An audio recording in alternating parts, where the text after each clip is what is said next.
Je me rappelle quand j'étais en Côte d'Ivoire, j'avais débarqué en décembre. Les 2 premières semaines, ça s'est bien passé avec la population d'Abidjan. Ensuite, tu as eu le coup d'État. Là, au départ, c'était quelques officiers et quelques militaires qui n'avaient pas été payés. Et puis, ils ont viré le président. Du moins, le président a trouvé refuge à l'ambassade de France grâce à un petit tunnel qui reliait le palais présidentiel à l'ambassade. Et là, par contre, on peut dire que la population citadine était très anti-français. Ils étaient devant la base avec des machettes, une grosse populace, hein, à crier «À bas la France, à mort les Français» et autres joyeusetés.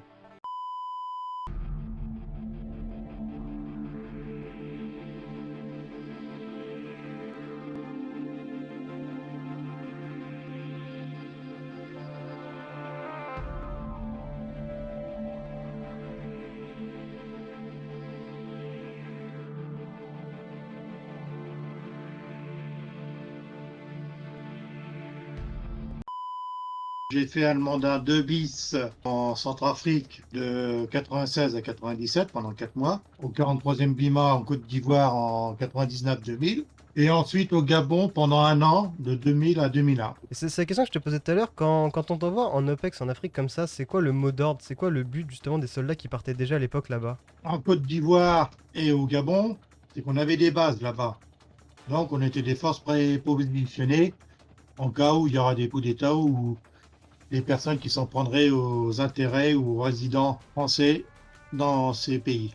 Ok, donc les militaires qui vont là-bas, ils sont dans des bases françaises, ils sont pas mélangés avec des militaires de là-bas. C'est vraiment, vous avez vos bases à vous dans ces pays-là, et vous n'êtes pas au contact de la population directe. Si, quand on sort ou à l'intérieur du Gant, tu avais du personnel civil qui venait travailler et ainsi de suite. Ok, donc le mot d'ordre c'était stabilité et sécurité des Français là-bas. Pour les ressortissants français, comme dernièrement au Soudan. Et un truc qui est beaucoup reproché à travers justement cette présence française qu'il y a eu, que ce soit au Mali, que ce soit même en Centrafrique ou ailleurs, c'est justement qu'il y avait des enjeux économiques pour la France qui étaient cachés à travers ces missions-là. Est-ce que toi, à un moment donné, quand on t'a envoyé là-bas, t'as entendu parler qu'il y avait un aspect économique derrière la mission ou un aspect même peut-être politique? Bah, de toute façon, quand on envoie des militaires français ou d'autres nationalités, parce qu'il n'y a pas que nous, c'est qu'il y a des intérêts politiques, stratégiques et économiques. Par exemple, je prends le cas de la Centrafrique, c'est un territoire riche en diamants, en ressources minérales de luxe. Et ça profitait à la France quand on envoyait des militaires là-bas, tu penses? Disons plutôt que des fois les dirigeants envoyaient des cadeaux au président français comme les diamants de Bokassa à VGE. À ton avis, les Chinois, les Russes, ils y vont pas par bonté d'âme, hein, faut pas rêver. Ouais, je pense qu'il faut quand même dire les termes par rapport à ça. Mais aussi, quand justement on parlait de ce plan politique-là, c'est dans le sens où diplomatiquement, la France, en envoyant une présence militaire, le but c'était justement de garder des bons liens avec ces pays-là, j'imagine. À mon époque, c'était la fin de la France-Afrique, donc les dirigeants qu'on mettait au pouvoir, pour reconnaître que la France s'est beaucoup immiscée dans les affaires intérieures de ces nouveaux pays. Mais par exemple, au Gabon, on était très bien accepté par la population. Quand vous étiez là-bas, est-ce que tu sentais qu'il y avait une haine, peut-être pas contre les Français, mais au moins contre les politiques françaises ou contre les gouvernements français? Parce que c'est beaucoup ce qu'on entend aujourd'hui au Niger ou même dans les autres pays comme le Mali, tout ça, c'est que justement il n'y a pas une haine tellement du peuple français en lui-même, mais plutôt une haine de la politique étrangère française en Afrique. Est-ce que tu l'as ressenti ça? Attention, parce que tu as deux, j'ai bien dit, deux opinions divergentes. Tu as celle des villes et celle dans l'arrière-pays. Ok. Comment tu les différencies? Bah, c'est simple. Je me rappelle quand j'étais en Côte d'Ivoire, j'avais débarqué en décembre. Les 2 premières semaines, ça s'est bien passé avec la population. Ensuite, tu as eu le coup d'État. Le président a trouvé refuge à l'ambassade de France. Ensuite, on l'a filtré à Port-Bouët, là où il y avait la base militaire française. Bon, il a fallu quand même aller chercher sa fille en ville avec son amant. Et là, par contre, on peut dire que la population citadine était très anti-français. Ils étaient devant la base avec des machettes, une grosse populace, hein, à crier «À bas la France, à mort les Français» et autres joyeusetés. Donc dire que la haine anti-France, anti-gouvernement français, elle est généralisée dans les pays en Afrique, c'est faux, puisque toi, t'as bien vu qu'il y avait une différenciation entre ville et campagne, urbain et En rural. ville, ils avaient plutôt un sentiment anti-français. Par contre, quand on allait faire nos tournées de brousse ou d'arrière-pays, Quand on s'arrêtait dans un village, on était très bien reçus. On avait même des anciens combattants qui venaient nous voir en sortant avec leurs médailles, et certains étaient assez bien fournis, entre médailles militaires et même la Légion d'honneur, surtout pour les conflits de la Seconde Guerre mondiale, l'Indochine et l'Algérie, Mm. avant qu'ils aient leur indépendance. Et est-ce que justement, est-ce que je sais pas, t'arriverais à comprendre pourquoi il y a cette différenciation entre population urbaine et population rurale vis-à-vis de la France? Bah, disons que la population rurale essaye de survivre tant bien que mal. Donc nous, comme on allait construire des dispensaires ou autres, où on les remettait en état, et que nos médecins venaient, faisaient des soins ou faisaient un diagnostic de ceux qui étaient là, donc on était très bien reçus. Par contre, en ville, on était plutôt considérés comme des colonisateurs et qu'on n'avait rien à faire là. Quand même, une base française, c'est un poids quand même économique important pour ces pays, en Mm. plus de l'aide qu'on fournit. Mais c'est bizarre ce contraste parce qu'aujourd'hui on dit que justement les Africains sont influencés par les Russes, que les Africains sont facilement manipulés par les Russes, tout ça. Mais à l'époque où toi t'étais là-bas en Centrafrique, tout ça, il n'y avait pas Wagner, il n'y avait pas autant de présence russe. On est d'accord? Non, Donc mais c'est il y avait les Chinois qui commençaient à bien s'implanter. Mais donc c'était quoi? C'était une haine du passé qu'ils avaient envers nous? C'était Ceux des villes où ils sont plus éduqués, qui reçoivent plus d'informations d'une source à une autre, et si en plus tu fais comme certaines, tu pratiques dans des informations comme un certain pays ou une certaine société, et tu crées des mouvements qui sont plutôt d'accord avec eux et que on leur dit: «Bon, nous, c'est bien, par contre les autres, faut les virer». Parce que tu as certains dirigeants de certains mouvements soi-disant patriotiques qui vont plusieurs fois dans le mois à l'ambassade de Russie. déjà à ton époque.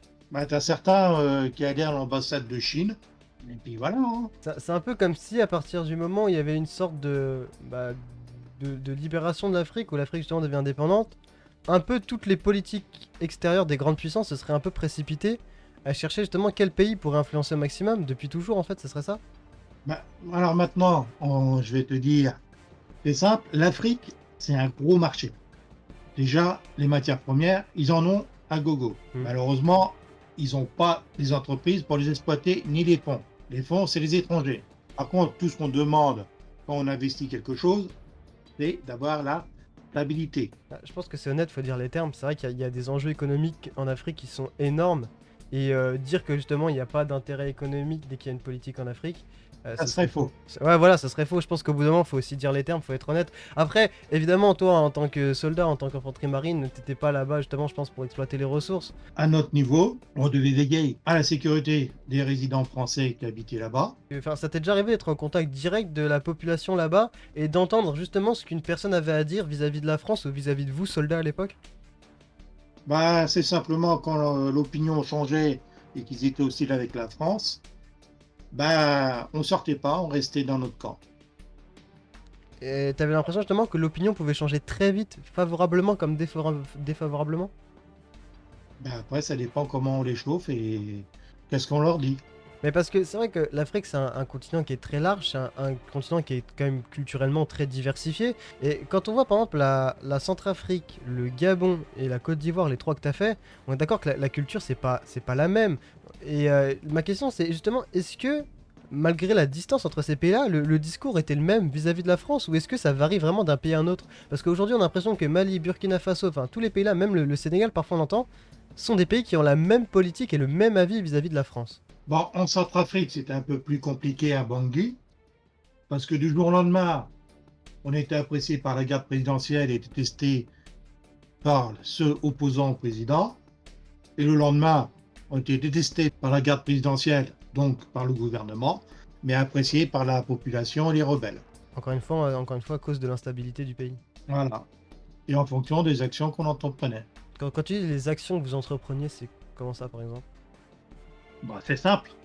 Quand j'étais en Centrafrique, on a perdu 2 mecs, 2 militaires français, qui faisaient partie d'une mission de surveillance concernant le cessez-le-feu. Bon, en manque de bol, t'as un rebelle qui les a tirés dans le dos. Déjà, on n'a pas tellement apprécié. Ok.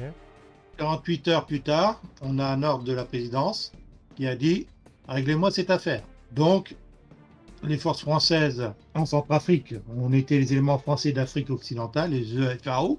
Donc on est intervenu, on a donné l'assaut au camp Kassai, c'était le camp militaire où tu avais tous les rebelles. Donc on y allait. Uniquement les Le Français. bilan de la nuit, C'était uniquement les Français sur l'opération ou vous aviez une aide justement du pays? non, c'était seulement nous. Ok. On leur a fait passer le message, les gars, arrêtez vos conneries et évitez de tirer sur nos soldats. Donc en amont, on est intervenu. Bilan, 10 rebelles centrafricains morts. J'ai bien dit 10 rebelles, parce que c'était une base militaire où il y avait les rebelles. Et 0 de notre côté. Disons plutôt qu'ils se sont calmés. Parce qu'on ne voulait pas qu'il y ait une situation qui se développe comme en ex-Yougoslavie, où on s'amusait à faire du tir au pigeon sur les soldats français à Sarajevo. On avait ce qu'on appelait les porteurs de valises. Bon, je ne te dis pas ce qu'il y avait dans les valises, tu dois bien avoir une petite idée. Ouais. Et l'aide qu'on leur fournissait, ça partait du haut pour aller vers le bas. Mais ça bloquait à un certain niveau. Ah oui, ça part du président jusqu'au peuple et en général plus ça descend, moins il y en a, c'est ça? C'est toi qui le dis, c'est pas moi. Oui, bah, je semble comprendre le schéma. Et en plus, tu avais des entreprises françaises et étrangères qui donnaient des étrennes avant l'heure à certains ministres ou à certains fonctionnaires pour faciliter leurs investissements dans le pays. Hmm, hmm. Moi, ce que je semble comprendre de tout ce que tu dis, c'est que c'est dommage parce qu'on a l'impression que le côté militaire est complètement oublié parce qu'on voit justement que le côté politique, alors que le but même de la présence, et si je me trompe pas, enfin dis-le moi si je me trompe, c'était vraiment la stabilité du peuple de base et de l'État. Là, c'est l'effet secondaire d'avoir une base française dans son pays. Mais la raison première pour qu'on ait ces bases en Afrique, c'était des forces positionnées pour pouvoir intervenir n'importe où en Afrique pour protéger les ressortissants et les intérêts français. Si tu regardes bien, dans les années 90, où étaient les bases françaises avec plein d'effectifs, tu avais le Sénégal, la Côte d'Ivoire, le Gabon, la Centrafrique et Djibouti. Je vois ce que tu veux dire, mais du coup, moi, là, je sens déjà la colère justement des Africains qui nous le reprochent énormément aujourd'hui. Et est-ce que tu trouves que c'est justifié justement de reprocher à la France peut-être d'avoir été trop présente dans les affaires étrangères africaines? Est-ce que pour toi, ça te paraît un motif recevable? Comment dire, quand la France décidait qui devait gouverner ou quand il fallait l'enlever, moi, cette période-là, je ne l'ai pas connue. Je sais qu'elle a existé et que même certains pays étrangers autres que la France le font. Oui, bien sûr. Ah oui, bien sûr. Non, faut pas. C'est vrai qu'on a l'impression que la France est une sorte de bouc émissaire maintenant, comme quoi elle aurait voulu vraiment, c'était l'ennemi numéro un de l'Afrique, de ce qu'on pourrait entendre. Mais faut pas oublier que tous les autres gouvernements ont fait la même chose. Et surtout, faut pas oublier une chose aussi, je pense qu'il est bon à dire, c'est que les temps ont changé, les temps ont évolué. Toi, c'était années 90. Là, on est quand même en 2020. Ça fait quand même un moment, les politiques étrangères françaises changent, la politique mondiale change aussi, l'Afrique aussi évolue, faut le dire. À son rythme, bien sûr, mais elle évolue quand même. Et aujourd'hui, en fait, quand on écoute les discours, on a l'impression que ça n'a pas changé. On a l'impression, en fait, justement, que les reproches que tu pouvais, toi, entendre dans les années 90 sont encore les mêmes aujourd'hui dans les années 2020. Et moi, je me dis, est-ce que c'est recevable? Est-ce que c'est vrai? Ou je sais pas, en fait, tu vois, c'est ça la question que je me pose. On a décidé de prendre notre destin en main et ce n'est ni la communauté internationale ni qui que ce soit qui va nous arrêter. Donc nous sommes très contents parce qu'ils ont fait 9 ans d'occupation, le nom de sécuriser le Mali. C'est dans tous les salles qu'il y a ces rejets. Celles qui pourraient te répondre, c'est ceux qui se manifestent. Mais je pense qu'en 30 ans, on peut quand même dire que les choses ont changé, que les choses ont évolué. La présence française qu'il y avait peut-être dans les années 80 d'un point de vue politique n'est plus la même aujourd'hui. Je pense même Ah que non, elle n'est plus la même. Disons que depuis que Macron est arrivé à la présidence, les effectifs de ces bases ont été divisés par 2. Ensuite, tu as certaines bases comme celle de Centrafrique, qu'on avait depuis longtemps, qu'on a pu. Et est-ce que tu penses que ça peut contribuer, sans entrer dans le politique, à justement améliorer peut-être l'image que donne la France dans ces pays-là? Ou au contraire, est-ce que c'est pire parce que justement, on abandonne aujourd'hui ces pays-là? Bon, alors maintenant, je vais te poser une question qui va répondre à ta question. Ouais. Bon, quand il y a eu le coup d'État au Mali, au Burkina Faso, ils ont dit, les Français, dégagez. C'était en quelle année, pour situer? Alors, il y en a eu un en 2021. Ou 2020? Voilà. Ok, donc le coup d'état de 2020 au Mali est perpétué par les forces armées maliennes le 18 août 2020. Ok. Alors, on va revenir un peu plus tôt, aux alentours de 2012, si je me rappelle bien. On avait des accords de défense avec le Mali, mais on n'avait pas de base. dans le pays même, ni au Burkina Faso, ni au Niger à cette époque. En 2012, il y a une chose qui a changé. Les djihadistes ont fait une poussée vers la capitale malienne. Et comment dire, les FAMA, les forces armées maliennes, n'ont pas été à la hauteur. Ok. Donc, comme on avait des accords de défense, le gouvernement malien de l'époque nous a appelés au secours. Bon, et en plus, on voyait d'un mauvais œil un nouvel État islamique dans la région. Donc, on ne s'est pas fait prier, on est intervenu. Les premières unités qui sont intervenues, c'est ceux qui étaient positionnés au Sénégal, en Côte d'Ivoire et au Gabon. Donc autrement dit, ça a permis une réponse rapide. Voilà. Ça nous a permis de fixer ou de protéger ce qu'on avait protégé en attendant que les renforts viennent de France. Et ensuite, on a raccompagné les islamistes dans le nord du pays. Là, on a l'impression justement que la France se place un peu en tant que sauveuse de l'État malien. Et aujourd'hui, c'est comme si ça, encore une fois, ça nous l'était reproché. Et c'est ça que je comprends pas. Tout simplement, c'est qu'en ce moment, le gouvernement a changé entre-temps. Et simplement, c'est que la France a une doctrine très particulière concernant les mouvements islamistes et terroristes. On ne fait pas de grandes opérations de ratissage, ni de représailles. On fait des frappes ciblées. Ouais, c'est du ciblage, bien sûr. C'est des attaques ciblées, ouais.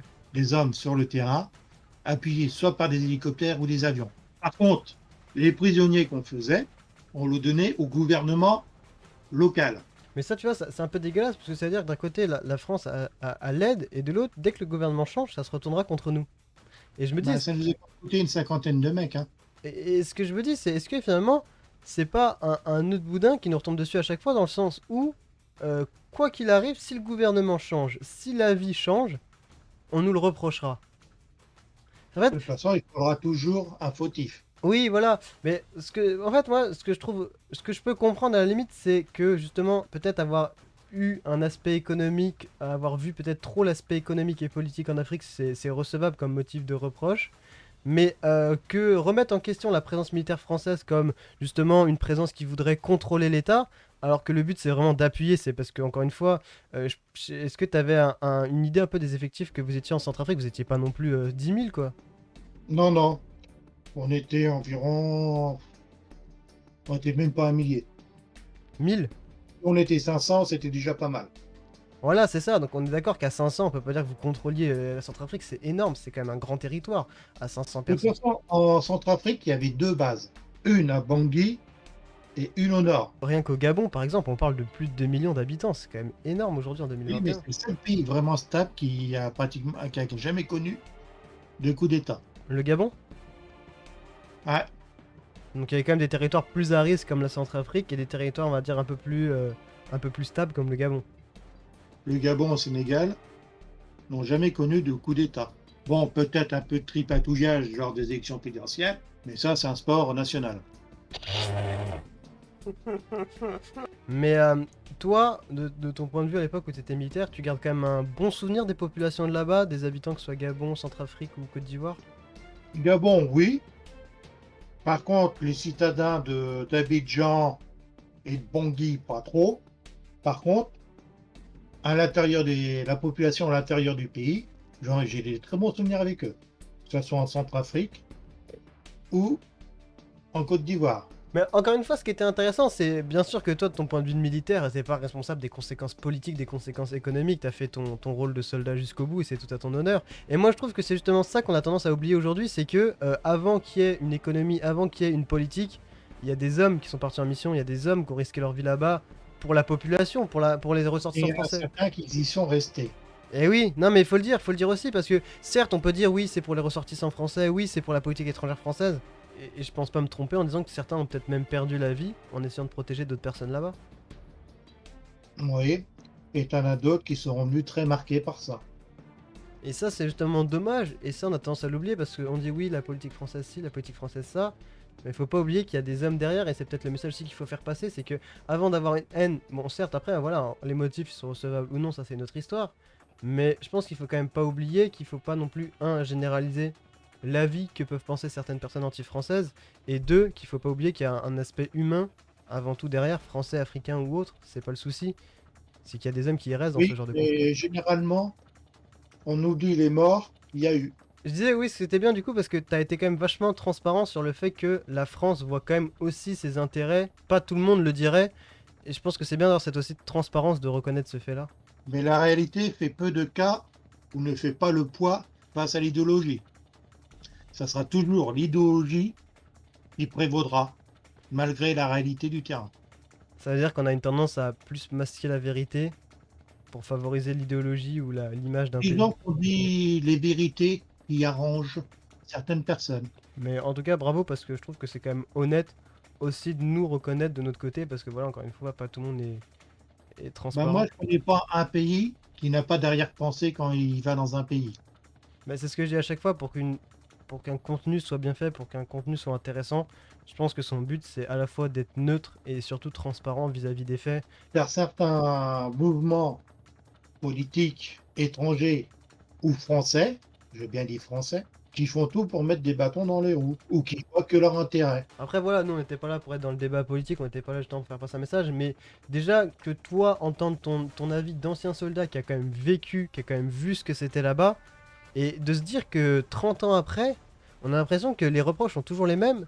Je me dis d'un côté, c'est dommage bien sûr, mais c'est même étrange de voir que on peut à ce point-là avoir un rejet de la France, alors que bah les gens comme toi, les infanteries marines, les légionnaires, peu importe, Les soldats français, les soldats français et peut-être même d'autres pays ont mis leur vie en danger.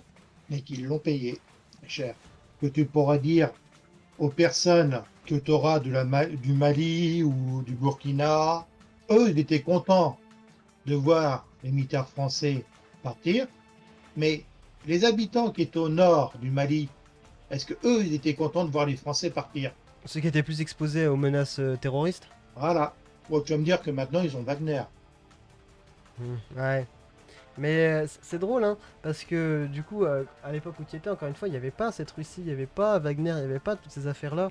Et aujourd'hui, on a l'impression que justement, l'Afrique parle de Wagner, parle de la Russie, de la Sainte Russie, comme le mouvement de libération ultime et d'indépendance pour l'Afrique. Ouais, bah dans ce cas-là, moi, je me marre.